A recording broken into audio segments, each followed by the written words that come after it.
Situated in the heart of Swanley in Kent lies a combination of beautiful Victorian buildings. Built in 1882, it was used as an orphanage called the Swanley Home for little boys.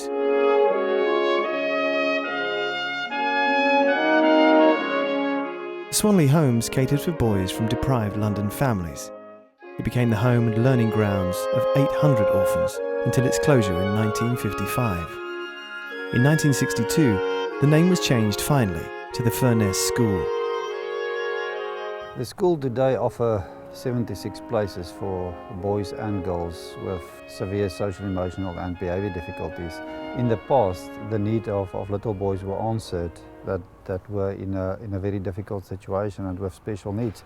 Nowadays what we have is precisely the same. It's children, in this case boys and girls, with specific needs that we are looking after here. So the history actually repeats itself in the situation today. For 73 years, these Victorian walls have stood proud through many large historical events, including the First and Second World Wars. Headmaster Anton van der Watt agrees that a project about the heritage of the Swanley Homes is a great way to preserve the school's history. We are in the fortunate position to be surrounded by history and everybody is fascinated by the heritage of these buildings. Assistant headmaster and history teacher Rob Wallace is one of those who has spent much time researching the school's past. Mr. Wallace has helped uncover what life was really like for the young orphans boarding at the Swanley Homes for little boys. We've seen how the boys in the past at the Swanley Homes really at times struggled under the discipline and the hardships that they had to endure, I think particularly during the Second World War, and they've really given us an example of the way people can overcome these things and make real successes of themselves in the future. So our current pupils see them as role models and have met some of them and seen how successful they have become. Another key figure in this project is Greg Daxter. Greg plays an invaluable part because he has some very fond memories from attending the Swanley Homes for little boys as a day student. I came here when I was 5 from 47 until 1953. I liked the teachers, they were all very good to me. I have a disability and so they sort of took care of me in a way, although they called me Hopalong, which I didn't mind. Hopalong Cassidy was all the go then. Greg has worked closely with various members of staff at Furness School. One of the ideas they came up with was to make a booklet about the Swanley Homes, incorporating the memoirs of ex-students. I contacted a lot of boys who haven't been back here for 60 years, some of them, and we started getting their memoirs 2 or 3 years ago.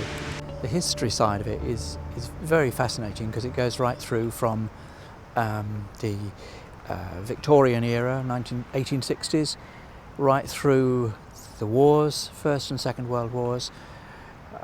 There's the workhouses and in between the wars, so on. Lots of stories about orphans coming here and so on. So that's been my involvement in it, really. After completing the booklet, Greg was left fascinated by the memories of his old classmates. He went about arranging the next part of the project. Today, dinner has been laid on for over 30 orphans of the Swanley Homes for little boys. They're here today to reminisce and rediscover a distant but never forgotten part of their lives. I want to begin by giving some thanks, first of all to you and others who won't be here today, for the way in which you've shared your thoughts and your good times and your bad times here, because it is an amazing history. Many of the boys here today lost parents during the wars and came to Hextable with a large amount of grief. They lost parents, family breakups and so on. Most of them were orphans and they never really dealt with that grief. But now, having talked about it and started talking about it over the phone to me in writing or whatever, I get a feeling that they are beginning to explore all that. And it's a sort of cathartic thing, I think, a healing exercise for many, many of them. Charles Sweeney was one of the boys. It was a form of poverty where your parents couldn't look after you. And the parents weren't proud to talk about it anyway. And it's and that's the sadness of it, really. We've had all these memories all these years, and we've never been able to express them until today. And I think everybody's going to go away from this today feeling quite refreshed to think that they talk to people and open their hearts to it. For one person, however, today is another step on the road to discover more about her father, Hubert Cecil Ellis. When he was 5 years old, he was brought here in 1907, and he left at 14 years of age to go to sea. And I didn't worship my father, but I thought he was the kindest man I think I've ever known. And he told just a few stories about this place, but I knew in my heart that I needed to go stand on the ground that my father stood on when he was a boy. Up until today, Pamela was convinced that orphanages were frightening places in which to have been brought up.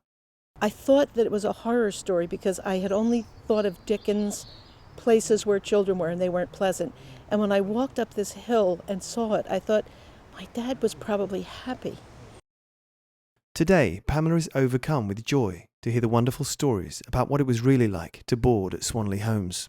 Hearing about the way the boys were raised here, they learned to take care of each other and the land, and I'm grateful for this place. And the boys' attitudes to one another stuck for many years to come.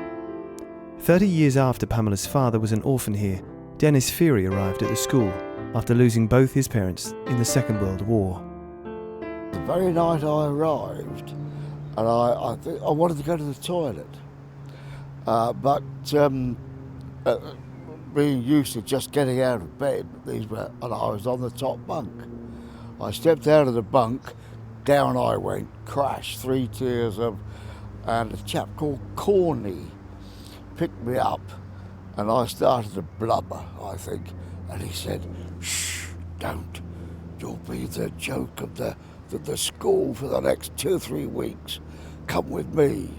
So he carted me off, and I went to the toilet, and he brought me back and put me into bed. "Now, shh, young fellow." Hearing stories such as these today gives Pamela a great deal of comfort.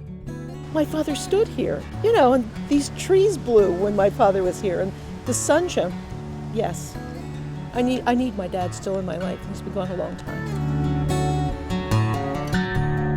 At the beginning of the 20th century, Sir Christopher Furness, who owned the Furness shipping line, became chairman of the committee at the Swanley Home for little boys. And he had big ideas for young orphans. Lord Furness left money for the training of boys so that they could go into the merchant navy, because he believed in British crews for British ships.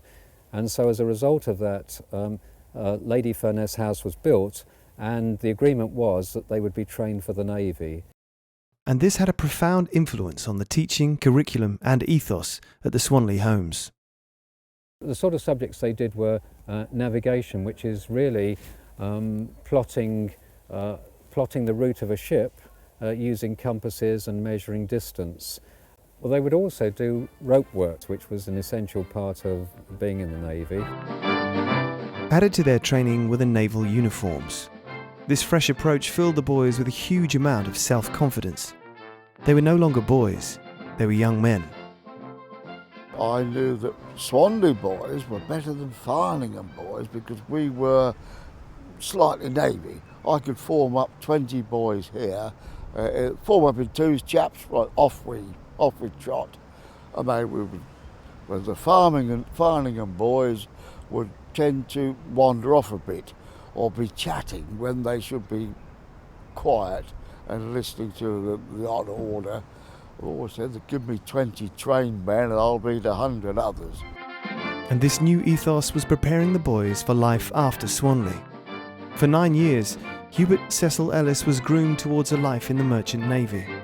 The time had come to make the most important decision of his life. The day my father turned 14, his mother came to get him, and he had not heard from her in 9 years. And the headmaster took him into his office and said, "Hubert, your mother is in the next room. She's here to get you because you can support her. He said, you've been trained to go to sea. You can go in that room with your mother, or you can go out that door and go to sea. And my father chose to go to sea. He never saw his mother again. And Pamela feels a huge amount of admiration towards her father. When he went to sea, he had to be a man. I don't know how you can be a man at 14, but he had to be that. I think it was huge. I think it created him.